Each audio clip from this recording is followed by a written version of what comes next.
Friends, आज अपन एक और लेक्चर करेंगे बेटा मैट्रिक स्पेस का। कल अपन ने इसकी थर्ड यूनिट शुरू करी थी और उसमें मैंने आपको ओपन स्पेयर, क्लोज स्पेयर और इंटीरियर पॉइंट की डेफिनेशन दी थी। आज अपन ओपन सेट की डेफिनेशन देंगे। तो ओपन स्पेयर और ओपन सेट में बहुत से बच्चे कंफ्यूज हो जाते हैं बाद में जब पढ़ लेते हैं। तो ओपन स्पेयर अपन बताएंगे कि ओपन सेट का एग्जाम्पल है। मेन डेफिनेशन किसकी पढ़नी है अपने को आज? ओपन सेट की। और ये बेहद इंपॉर्टेंट डेफिनेशन है, इसके बगैर रियल एनालिसिस पूरी नहीं होती, ये ध्यान रखना। तो ओपन सेट और क्लोज सेट दो डेफिनेशन अपन को पढ़नी है और यही चैप्टर के नाम है अपने। तो विवृत समुच्चय यानी ओपन सेट किसे कहते हैं कि माना कि x, d एक दूरी की समष्टि है। ये एक रटा रटाया वर्ड है, इसको बार बार अपने को लिखना पड़ता है। ये मान के चलो x का एक उपसमुच्चय g विवृत समुच्चय कहलाएगा यदि g में प्रत्येक बिंदु x के लिए एक धनात्मक वास्तविक संख्या r इस प्रकार से विद्यमान हो कि SRx is contained in g, अर्थात g का प्रत्येक बिंदु इसका आंतरिक बिंदु हो। तो इसका मतलब क्या है? जैसे ये ब्लैक बोर्ड दिख रहा है और मैं कहता हूँ कि ब्लैक बोर्ड अगर अपना ये है तो ये ब्लैक बोर्ड ओपन सेट कहलाएगा। कब? जब इसका प्रत्येक बिंदु, कोई से भी बिंदु लेते जाओ आप, इसमें कितने पॉइंट्स हैं? इनफाइनाइट्स। तो हर बिंदु को केंद्र मानकर आप छोटी से छोटी त्रिज्या का गोलक बना सको कि वो गोलक वापस किस में आ जाए? ब्लैक बोर्ड में आ जाए। तब तो ये ब्लैक बोर्ड क्या हो जाएगा? ओपन सेट होगा। अदरवाइज ये ब्लैक बोर्ड ओपन सेट नहीं होगा। तो अब देखो इसका कितना बढ़िया एग्जाम्पल है ये कि जैसे इसका कॉर्नर है तो कॉर्नर पे यदि अपन पॉइंट लेंगे, जैसे वही कल वाली बात, मैंने एक स्क्वायर बनाया था ना, तो ये सेट जो है ओपन सेट होगा या नहीं? तो आप क्या कहोगे साहब ये सेट ओपन सेट नहीं होगा, क्योंकि अपन इसकी जो बाउंड्री है इसके ऊपर यदि पॉइंट लेते हैं तो उसके ऊपर जो भी अपन ओपन स्पेयर बनाएंगे वो इस सेट से क्या हो जाएंगे? बाहर निकल जाएंगे। जबकि अगर ये ऐसा होता कि ये सारी चीज़ सारे बिंदुओं पर केंद्र मानकर अपन इसको जो भी था केंद्र मानकर अपन क्या करते कि एक ओपन स्पेयर बनाते और वो वापस इसी स्क्वायर के अंदर होते, तब तो ये सेट ओपन सेट हो जाता, अदरवाइज नहीं होगा। तो ये सेट ओपन सेट नहीं होगा। जो भी क्लोज कर्व हैं वो क्या ओपन सेट नहीं होते। इसलिए तो अपन ने क्या बताया? माना कि x, d एक दूरी की समष्टि है। x का एक उपसमुच्चय g एक विवृत समुच्चय कहलाएगा यदि g में प्रत्येक बिंदु x के लिए, यानी g में प्रत्येक बिंदु, अब यहाँ ये ध्यान देना, वहाँ तो कोई बिंदु था इंटीरियर पॉइंट में, कि g का कोई बिंदु उसका इंटीरियर पॉइंट कहलाएगा यदि उस बिंदु को केंद्र मानकर एक विवृत गोलक ऐसा खींच दें कि वो वापस किस में आ जाए? g में आ जाए। ठीक है। लेकिन यहाँ क्या, अगर g को ओपन बताना है तो g का प्रत्येक पॉइंट x के लिए एक धनात्मक वास्तविक संख्या r इस प्रकार होनी चाहिए कि SRx किस में कंटेंड हो?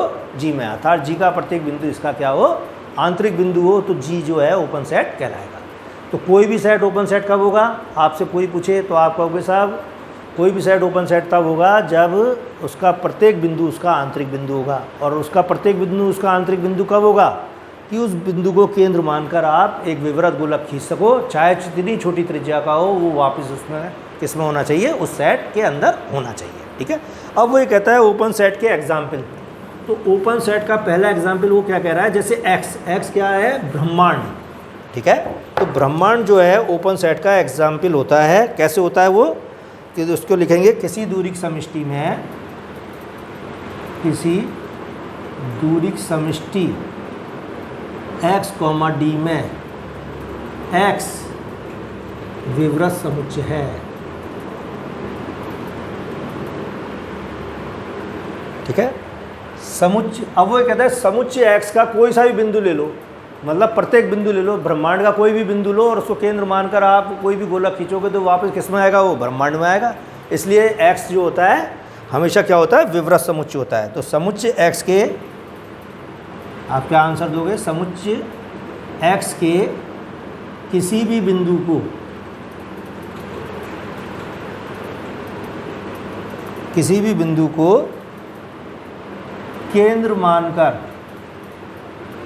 मानकर बनाया गया विवृत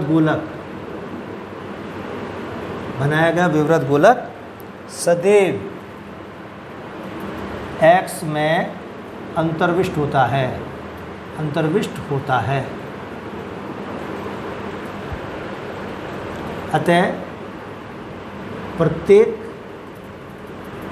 x बिलोंग टू x तथा किसी r greater than 0 के लिए S r x is contained in x, अतः एक्स विवृत समुच्चय है, अतः एक्स विवृत समुच्चय है। तो आपने पहला एग्जाम्पल क्या दिया कि एक्स स्वयं जो होता है हमेशा वो क्या होता है, ओपन सेट होता है। तो समुच्चय एक्स के किसी भी बिंदु को केंद्र मानकर बनाया गया विवृत गोलक सदैव एक्स में अंतर्विष्ट होता है, अतः प्रत्येक एक्स बिलोंग टू एक्स तथा किसी आर बिलोंग टू आर के लिए S r x is contained in x, अतः एक्स विवृत समुच्चय होता है। ठीक है, अब इसके बाद वो ये कहता है कि इसी प्रकार रिक्त समुच्चय, अभी याद कर लेना बस इसको, रिक्त समुच्चय फाई भी विवृत समुच्चय का एग्जाम्पल है, विवृत समुच्चय है, इसके उसमें नहीं जाना अपने को। इसी प्रकार रिक्त समुच्चय फाई भी क्या है, विवृत समुच्चय है। ठीक है, अब ये डेफिनेशन पढ़ने के बाद अपन क्या करेंगे बेटा, एग्जाम्पल पढ़ लिया अपन ने विवृत समुच्चय के, अब थ्योरम शुरू होंगे इसमें, और यही थ्योरम अपने को करनी है, ये ध्यान रखना। और ये मेन थ्योरम होंगी, एक के बाद 8 थ्योरम आएंगी लगातार, उन 8 थ्योरम में से 2 या 3 थ्योरम आपके एग्ज़ाम में आ जाती है। तो पहले तो अपन ने बेसिक बनाए, बेसिक क्या क्या बनाए, ओपन स्पेयर, ओपन सेट, फिर क्लोज्ड स्पेयर, फिर बनाएंगे क्लोज सेट। तो अभी क्लोज सेट नहीं बना रहे अपन, अभी थ्योरम शुरू कर रहे हो ओपन स्पेयर की। तो पहली थ्योरम आ रही है, किसी दूरी समष्टि में प्रत्येक विवृत गोलक एक विवृत समुच्चय होता है। किसी दूरी की समष्टि में प्रत्येक विवृत गोलक एक विवृत समुच्चय होता है। किसी दूरी की समष्टि में प्रत्येक विवृत गोलक एक विवृत समुच्चय होता है। तो सबसे पहली थ्योरम है कि जो भी ओपन स्पेयर हैं in a metric space each open sphere is an open set. तो आप क्या लिखोगे, माना कि थ्योरम नंबर 1 है, बेहद इंपॉर्टेंट थ्योरम है, कोई सी भी एग्जाम में आ सकती है, ध्यान रखना। माना कि x, d एक दूरी की समष्टि है, और बिना प्रैक्टिस के थ्योरम नहीं होंगी, ये भी ध्यान रखना। तथा एस आर एक्स 0 x में एक विवृत गोलक है।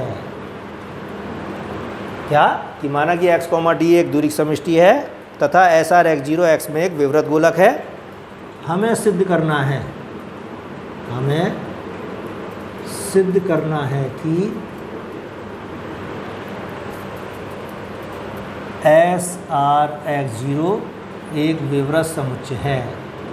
हमें सिद्ध करना है कि एस आर एक्स 0 एक विवृत समुच्चय है। माना कि y एस आर एक्स 0 का एक स्वेच्छ बिंदु है। आर्बिट्रेरी पॉइंट लिया अपन ने y एस आर एक्स 0 का। तो अपने को क्या प्रूफ करना है बेटा, एस आर एक्स 0 x में एक विवृत गोलक है। तो इसके लिए अपन क्या प्रूफ करेंगे, एस आर एक्स 0 विवृत गोलक को विवृत समुच्चय बनाने के लिए कि इस विवृत गोलक का प्रत्येक बिंदु उसका क्या होना चाहिए, आंतरिक बिंदु। और प्रत्येक बिंदु आंतरिक बिंदु दिखाने के लिए अपन क्या लेंगे कि अपन ये कह रहे हैं कि साहब इस प्रत्येक बिंदु की जगह मैंने खाली एक पॉइंट ले लिया y मतलब एक आर्बिट्रेरी पॉइंट है जो कि अब इस एस आर एक्स 0 के प्रत्येक पॉइंट के लिए उसको कवर करेगा। तो y यदि मैं एस आर एक्स 0 में लूँ तो y को केंद्र मानकर एक मैं छोटी से छोटी त्रिज्या का गोलक वापस यदि एस आर एक्स 0 में दिखा दूँ तो उस केस में एस आर एक्स 0 जो हो जाएगा, क्या हो जाएगा, अपना विवृत समुच्चय हो जाएगा। और विवृत समुच्चय प्रूफ करने के लिए अब मुझे क्या करना पड़ेगा कि y मैंने क्या लिया एस आर एक्स 0 के अंदर, y एक आर्बिट्रेरी पॉइंट लिया किसका, एस आर एक्स 0 का। ठीक है, इसका मतलब क्या है कि डिस्टेंस बिटवीन, अब देखो कल की जो डेफिनेशन थी वो क्या होनी चाहिए, less than r, y x 0 और y के बीच की दूरी क्या होनी चाहिए, r से कम। ठीक है, और इसी चीज़ को कैसे लिख सकते हैं अपन कि r minus d x 0 y always greater than 0। इस चीज़ को इधर ले जाए, जैसे अगर ये 3 है तो 3 बड़ा है 2 से, तो 3 माइनस 2 कितना हो जाएगा, 1 ग्रेटर देन 0। एक प्रकार से ये लिखा है। ठीक है अपन ने, और इस चीज़ को वो कहता है माना कि ये जो पूरी चीज़ आई इसको r डैश मान लेता है, वो r dash is equal to r minus d x 0 y मान सकता है भाई। ठीक है, अतः r dash greater than zero. क्या मकसद है? Y belong to s r x zero लिया, वाई को केंद्र मानकर आर डैश त्रिज्या का एक गोलक बनाएंगे और उसको किस में दिखाएंगे आप? एस आर एक्स जीरो में। ठीक है, तो इसके लिए हम सिद्ध करेंगे कि क्या सिद्ध करना है बेटा? S r dash y contained in s r x zero, ये सिद्ध करना है आपको कि वाई को केंद्र मानकर आर डैश त्रिज्या का जो गोलक है वो वापस किस में आ जाए? एस आर एक्स जीरो के अंदर आ जाए। अब ये देखो, ये चीज़ इसका सबसेट बता रहे हैं अपन। तो मैंने क्या बताया? यदि ए बी का सबसेट है तो एक्स ए में लेंगे तो उसको किस में दिखा दें? बी में दिखा दें। तो अपन क्या प्रूफ कर देते हैं? ए बी का सबसेट होता है। तो ये चीज़ इसका सबसेट बतानी है, तो इसको करने के लिए अपन क्या करेंगे? इसमें एक बिंदु लेंगे और उसको आवश्यक रूप से किस में दिखा देंगे अपन? एस आर एक्स जीरो में। तो सबसेट की डेफिनेशन ही अपन यहाँ काम में ले रहे हैं और उस डेफिनेशन को काम में लेते हुए देखो किस तरीके से इस क्वेश्चन को अपन करेंगे। तो इसके लिए हम सिद्ध करेंगे, तो अपन ने क्या किया? अब हम सिद्ध करेंगे कि ये, और इसके लिए अपन क्या मानेंगे? अब माना कि z belong to s r dash y, तथा सिद्ध करेंगे कि z belong to s r x zero. ये चीज़ अपने को सिद्ध करनी है। अपने को ये भी पता है क्या लिया और क्या सिद्ध करना है। तो z belong to s r dash y, इसका मीनिंग क्या होगा?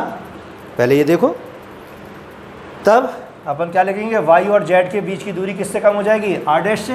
विवृत गोलक की परिभाषा थी, तो distance between y z is less than r dash, और r डैश किसके बराबर है? r minus d x zero y के। तो r डैश का मान रख दो। मैंने बुक से थोड़ा सा डिफरेंट किया इसको, थ्योरम को। ठीक है,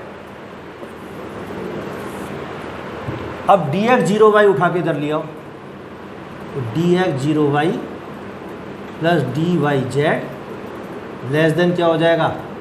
आर। तो ये चीज़ तो इसके बराबर हो गई, इसको तो भूल जाओ थोड़ी देर के लिए। एक चीज़ उठा के इधर लिया है तो बचेगा क्या? आर। और ट्राइंगल इनइक्वलिटी लगा दो तो इससे क्या हो जाएगा? D x zero plus d y z, ये क्या हो जाएगा? D x zero z. जब ये चीज़ इससे कम है तो ये डी एक्स जीरो जेड भी किससे कम होगा? हर हालत में आर से कम। जब ये दो भुजाएं इससे कम है तो डी एक्स जीरो जेड भी किससे कम हो जाएगा? आर से। और ये किसकी डेफिनेशन है अब? कि z बिलोंग टू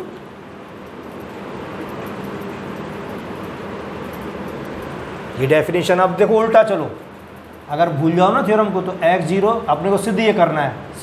इसका मतलब ये चीज़ पहुंच गई। देखो अपन x जीरो और z के बीच की दूरी किससे कम है? r से। इनके बीच में y लगा दो, पहुंच जाओगे उल्टी थ्योरम से। अतः हार्ड थ्योरम है बेटा, ये ईजी नहीं है। मैं किसी भी रूप में नहीं कह रहा हूँ ईजी है पेपर, और एक दो दिन में हम तुम्हारे क्या होम असाइनमेंट और टेस्ट का वो पेपर डाल देंगे, तो उससे आप उनको कर लेना। ठीक है, प्रैक्टिकल भी करने तुम्हें, तो थर्ड पेपर में जो प्रैक्टिकल है थोड़ा सा कॉलेज आओ तो मेरे को पता चलेगी चीज़ें, ये ध्यान रखना। ठीक है, तो अतः प्रत्येक बिंदु, अब y बिलोंग टू उसके लिए लिख दो आप, अर्थात प्रत्येक बिंदु y belong to s r x zero के लिए एक विवृत गोलक विद्यमान है। अतः प्रत्येक बिंदु y belong to s r x zero के लिए एक विवृत गोलक विद्यमान है जिसका केंद्र